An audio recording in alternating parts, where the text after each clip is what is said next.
Everyone, welcome to my YouTube channel GK trick with Kavita. दोस्तों, इस video में हम जो मध्य प्रदेश कांस्टेबल में प्रीवियस ईयर में आए रीजनिंग के क्वेश्चन को डिस्कस करेंगे।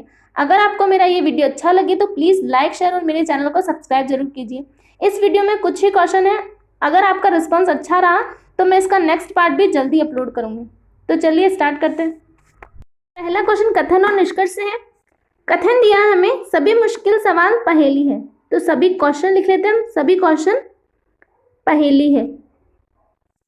आगे लिखा है सभी पहेली नाजुक परिस्थिति है। तो सभी पहेली क्या है? नाजुक परिस्थिति है। तो निष्कर्ष दिया है सभी मुश्किल सवाल नाजुक परिस्थिति है। तो सभी क्वेश्चन नाजुक परिस्थिति के अंदर है सारे, ये सारा क्वेश्चन नाजुक परिस्थिति के अंदर आ रहा है। तुम्हारा पहला तो राइट होगा। नेक्स्ट बोला है सभी नाजुक परिस्थिति मुश्किल सवाल है। तो क्या सभी नाजुक परिस्थिति मुश्किल सवाल हो सकती है? ये वाला पार्ट मुश्किल सवाल में नहीं जा रहा है नाजुक परिस्थिति का, तो सारी तो नहीं हो सकती, कुछ ही है यहाँ पे नाजुक परिस्थिति मुश्किल सवाल। तुम्हारा सेकंड रॉन्ग होगा। तुम्हारा आंसर होगा क्या? First, only first follow. Next question, तुम्हारा अगला क्वेश्चन है, एक बाल रोग विशेषज्ञ 7 बच्चों के विकास का अनुवीक्षण कर रहा है। 7 बच्चे कौन से हैं? A, B, C, D, E और G, जो लगभग एक समय पर पैदा हुए थे। तो उनके परीक्षण किया गया है। तो हमें पॉइंट दे रखा है, क्या दिया है? पहला पॉइंट दिया है हमें, no two children have the same height. तो कोई भी दो बच्चा समान हाइट की नहीं है। दूसरा बोला है E is taller than G, E लंबा है G से और G लंबा है C से। तो E लंबा है G से, G लंबा है C से। आगे बोला है C लंबा है B से और F लंबा है G से। तो F भी लंबा है G से। फिर बोला है D लंबा है F से।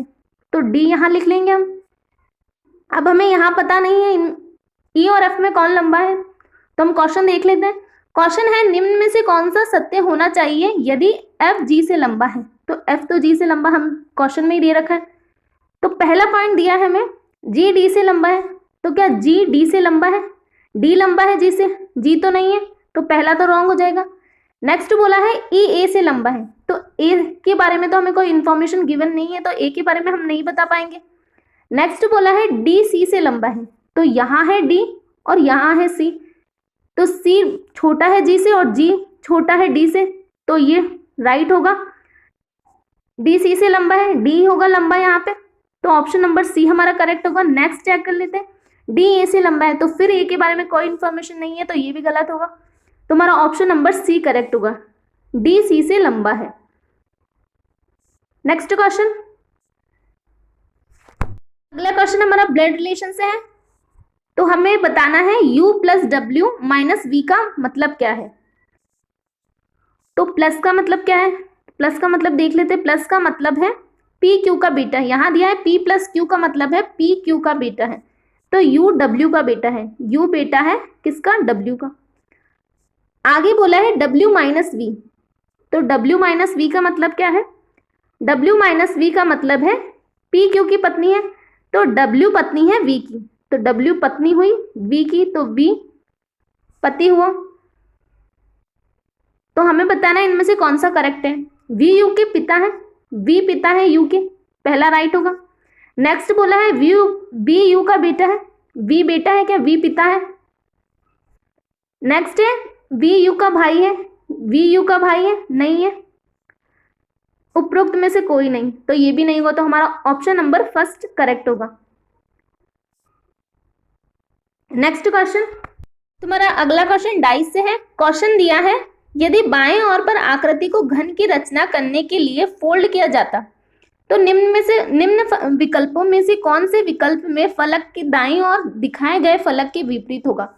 तो हमें बताना क्या है, हमें यहाँ दिया है दाएं W दिया है, तो हमें बताना है W की अपोजिट साइड कौन सी होगी।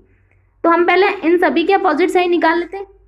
यहाँ दिया है O, यहाँ है E, एक को छोड़कर एक अपोजिट साइड होती है, तो यहाँ O की अपोजिट साइड होगी E।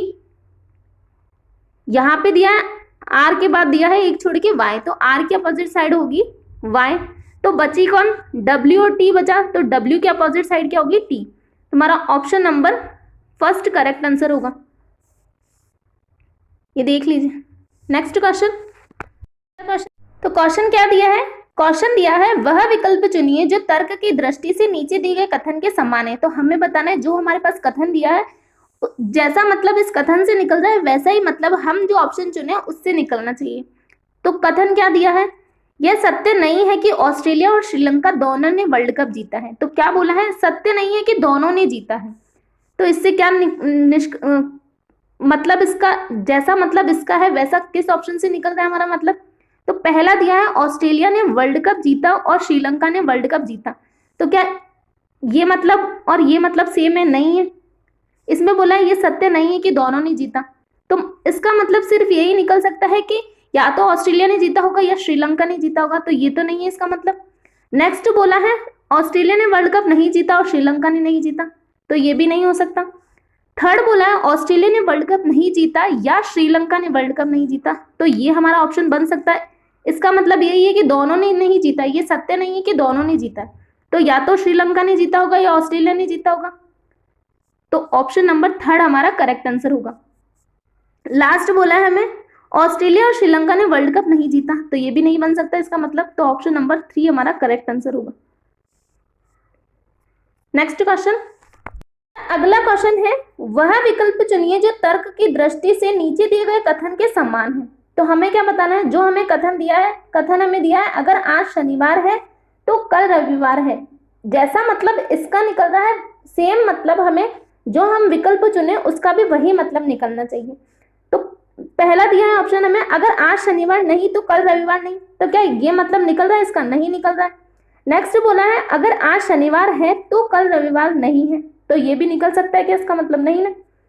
नेक्स्ट बोला है अगर कल रविवार है तो आज शनिवार है। तो यही मतलब यहाँ बोला है अगर आज शनिवार है तो कल रविवार है, या हम ऐसे बोले इसको अगर कल रविवार है तो आज शनिवार है। तो दोनों का सेम ही मतलब है। तुम्हारा ऑप्शन नंबर थर्ड करेक्ट होगा। नेक्स्ट क्वेश्चन, तुम्हारा क्वेश्चन है निम्न आकृति में वृत्त कॉलेज के प्रोफेसर को, वृत्त क्या दर्शाता है, कॉलेज प्रोफेसर को दर्शाता है। त्रिकोण दर्शाता है शल्य चिकित्सा विशेषज्ञों को। त्रिकोण क्या दर्शाता है, शल्य चिकित्सा विशेषज्ञ को। और आयुर्वेद चिकित्सक को आयात, तो आयुर्वेद चिकित्सक को आयात दर्शाता है। तो हमें क्या बताना है, बी किसको प्रस्तुत करता है। तो बी किसको प्रस्तुत करता है, बी हमारा यहां दिया है।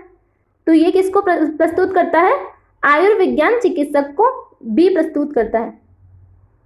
तो ऑप्शन हमें दे रखे हैं, पहला ऑप्शन दिया है प्रोफेसर जो ना तो आयुर्विज्ञान चिकित्सक है और ना ही शल्य चिकित्सक है। तो ये तो गलत होगा।